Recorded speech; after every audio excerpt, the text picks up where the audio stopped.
और अब बात लखीमपुर खीरी के बवाल की। जी हां, लखीमपुर खीरी में इटावा जैसा मामला सामने आया। यहां भी एक कथावाचक पर अपनी जाति छिपाकर भागवत कथा करने का आरोप लगा है। कथावाचक की जाति पता चली तो लोगों ने उससे माफी मंगवाई।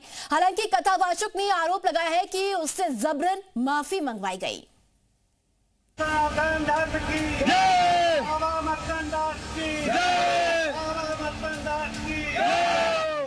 हमारी जात छिपा करके कथा करने से यदि आपकी भावना आहत है तो उसके लिए मैं क्षमा प्रार्थी हूँ। आपने झूठ बता के कि आप ब्राह्मण हैं, ये कहिए ना, सीधा कहो।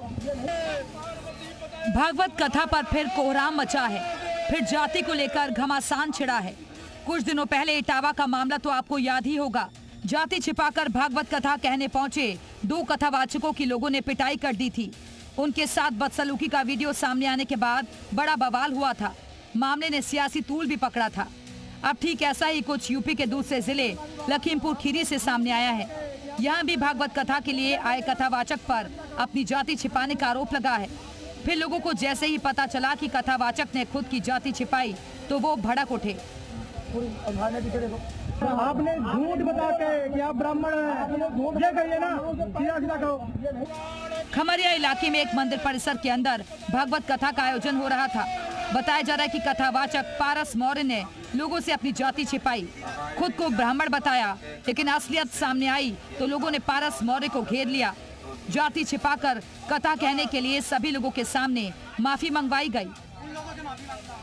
हमारी जात छिपा करके कथा करने से यदि आपकी भावना आहत है तो उसके लिए मैं क्षमा प्रार्थी हूँ।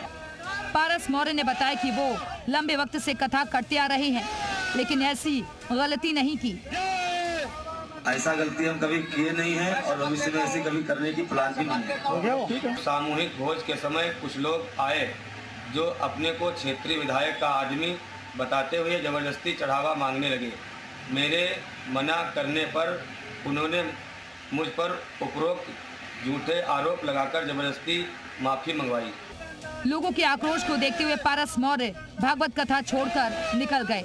सवाल ये कि कथावाचक को जाति छिपाकर भागवत के आयोजन में क्यों शामिल होना पड़ा, और अगर कथावाचक की जाति दूसरी निकली तो क्या ऐसे माफी मांगना उचित है? जी मीडिया के लिए लखीमपुर खीरी से दिलीप मिश्रा की रिपोर्ट। सभी से मैं माफी मांगता हूँ।